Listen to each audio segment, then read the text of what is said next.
Well,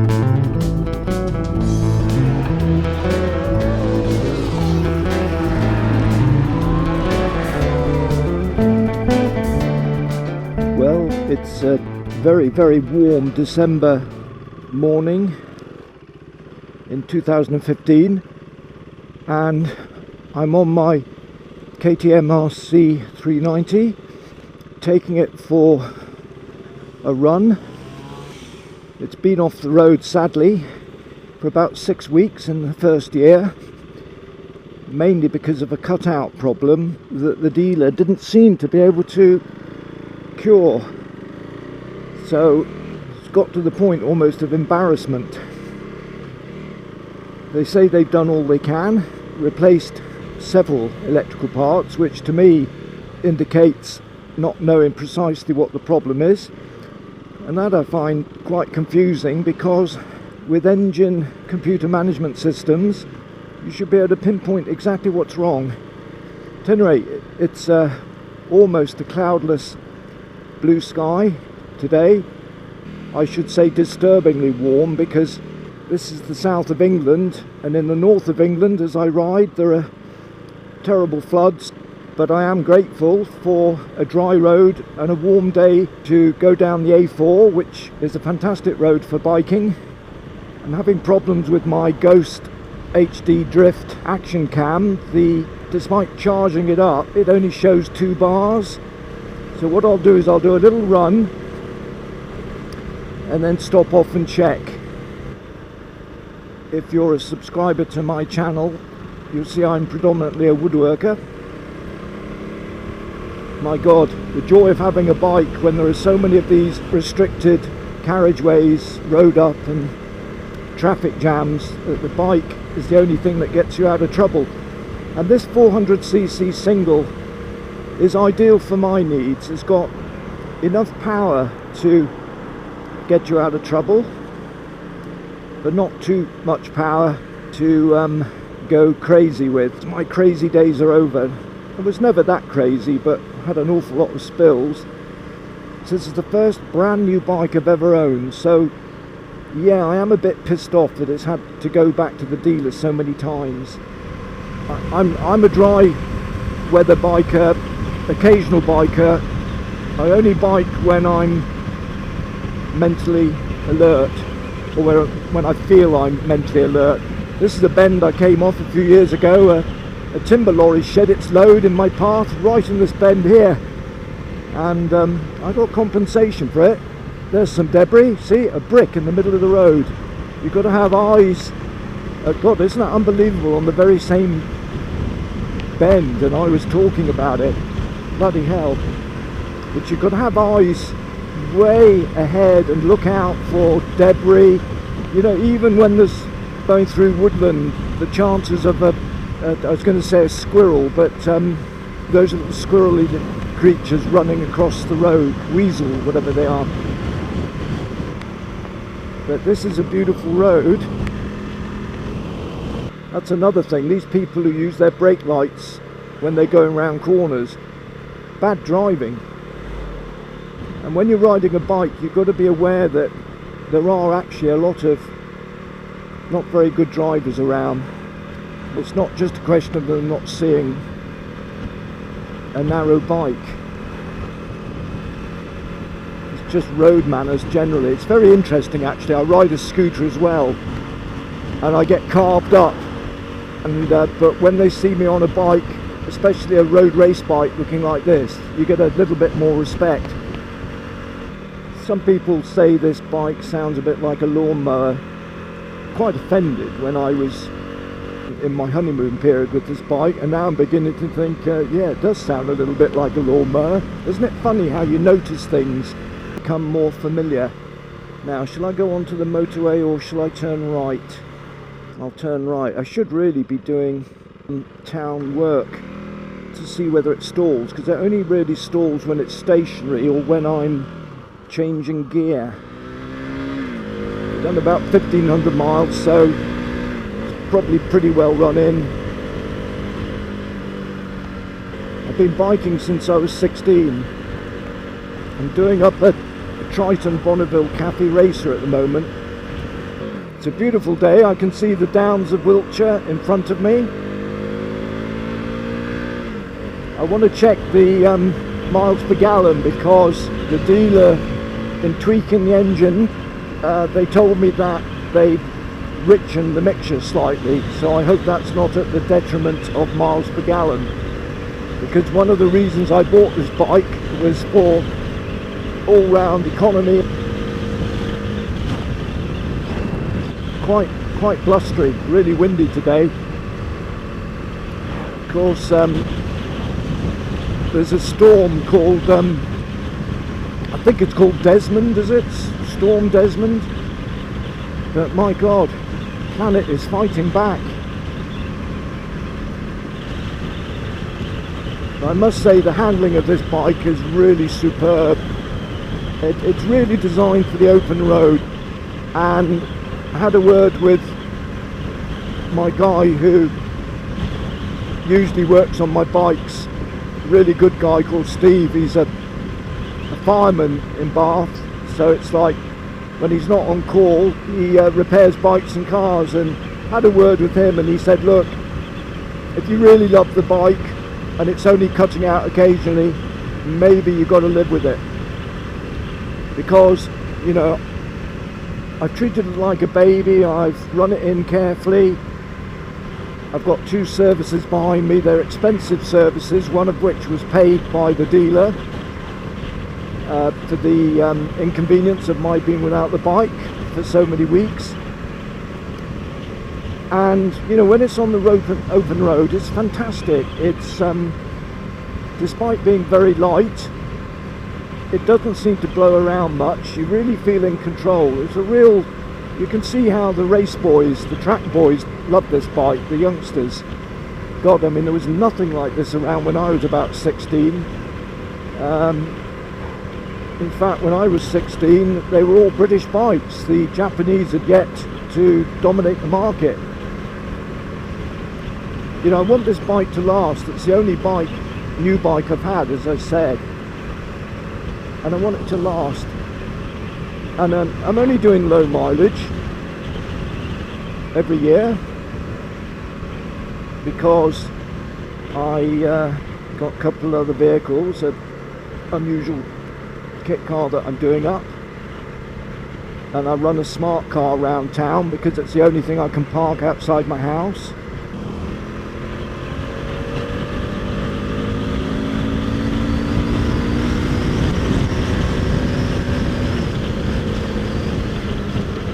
I'm not going to risk that. When I was younger, I would have, wow, there was a pothole. Crikey, these roads are terrible condition. Say, when I was younger, I would have taken that lorry on, but I'm not here to prove the speed, or, you know, this bike is fast enough if you want it. I'm actually fairly near to Combe, the race circuit. So actually, I think I'll turn off. Here we are, Combe race circuit. I think I'll turn off soon and call in on a company at Combe race circuit that does components, accessories for kit cars, because I need some rocker switches for the dashboard of my Raffo Belva that I'm restoring, rebuilding. Left here for the Combe race circuit. Road's slightly damp. I'm always very wary of damp roads, and one of the reasons is that diesel spills can sit on the surface and they are lethal. I've already come off once on an invisible diesel slick on a lorry that overfilled its tank.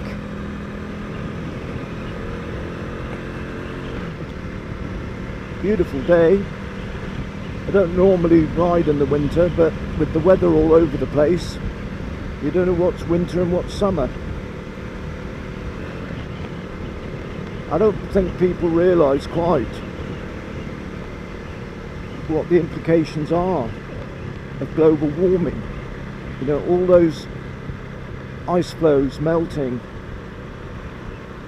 up at the poles, and certainly for Britain the Gulf Stream that basically keeps Britain a temperate climate is changing. And yeah, hardly bears thinking about. I suppose I'm a bit of a thinker. I'm a combination. I'm a practical guy, you know. I'm a woodworker, I'm a builder, I'm an innovator, a doer of things, but I also think a lot, sometimes too much. My father used to say to me as a kid, sometimes I zits and thinks, and sometimes I just zits. Bit of a cruel thing to say, because it implied that I was as thick as two short planks, which I was in my father's eyes. I'm one of life's late developers. I'm not going to reveal how old I am, but I'm a lot older than the average rider of a KTM RC390. I'll say that. But I refuse to join the brigade of motorcyclists who have basically got armchairs on wheels. You know, those big Honda Gullwings and things. I've always loved the cafe racer. You know, I'm a guitar player, I'm a street musician, I'm a cafe musician, and I love cafe races. I love that kind of Parisienne cafe society, playing chess and reciting poetry on the streets of Montmartre. And we've tried to kind of reinvent that in Britain with cafe culture, but you know, that kind of culture comes from the roots, not from some tourism manager trying to make more money for a town. But yeah, the whole tradition of cafe races going back to the early 1960s, and the Ace Cafe in the North Circular I used to visit when I had a matchless, and you know, all those Triumph Bonnevilles and BSAs, and then on the open roads driving from south of England up to Scotland where I was living, you come across Vincent's and Brough Superiors.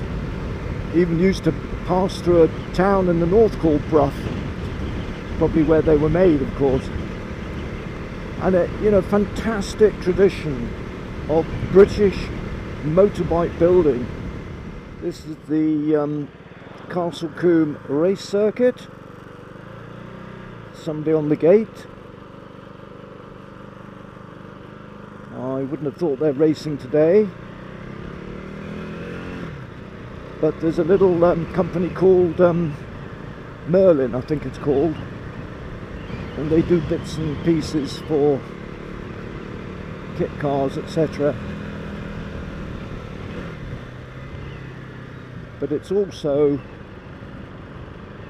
a nice environment to park my KTM RC390 and admire it. Now, touch wood, it hasn't cut out yet, but there she is, just over a year old, bought her brand new, bit of a beauty, and touch wood, she hasn't stalled. So it's kind of a problem in city traffic. Okay, well, I'm going to carry on, and I want to clock up about 50-60 miles just to see how far a gallon of petrol goes. And I've done 20 so far.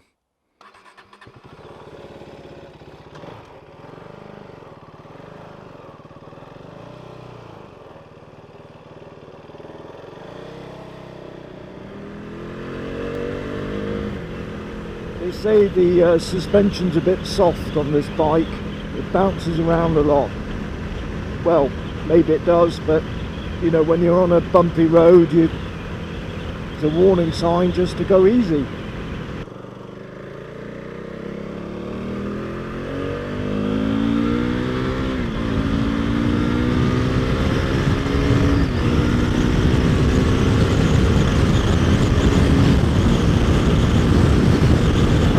doing about 80.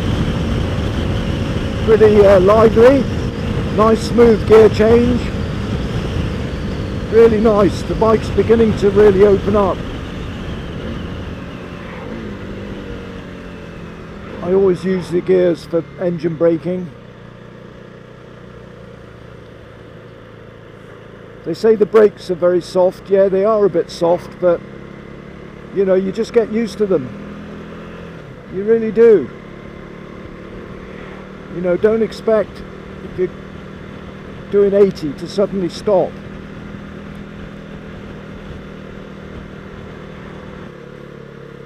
So I'm just going through Chippenham. I was spent part of my youth in Chippenham.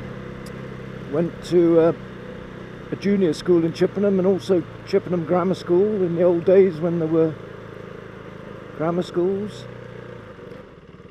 And it's an old market town. Combe, that's where I'm heading for. I think I'll head up towards the White Horse.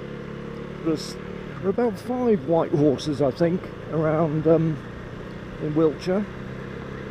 One at Westbury, and there's one on the road towards Avebury. I'm so lucky living in this neck of the woods. It's really nice motorbike country. And there's the old railway bridge. I even tried train spotting for a short while in my youth when I lived in Chippenham. Didn't last long. There's the Chippenham Bridge, the old Chippenham Bridge I used to do a lot of fishing from. Real memories. And this used to be the Nestle factory. Nestle chocolate. Don't know what it is now. A few potholes in the road. Whoops, still got my winker on. A lot to take in when you're riding, so I shouldn't be distracted. I'm trying to remind myself that the people viewing this video are more than likely KTM owners, or certainly motorcyclists, and so I should stick to the point. And the point being that this is a fantastic bike. There's the old fan running. See, biking, like so many things, it's a feel-good factor. If you feel good, then everything's good. And although you know, it may sound daft that when you're riding a bike, what does it matter what it looks like, because you can't see it. But it's all part of the whole experience that I suppose I never grew up. It was like having a pretty girl on your arm. Everybody else is looking at her. But it's not just a good looking bike. I think it's a well designed bike. I just hope the build quality is good. Because of course, you know, all these KTMs that are designed for the racetrack and, you know, off-roading and all that, well, they've totally reworked in just about every way. You know, they're not the same machine as what you'll get on the road. You know, this is a consumer road machine, and there's probably no such thing as a perfect machine. Anybody who's young enough to remember British bikes, they would leak oil. That was part of the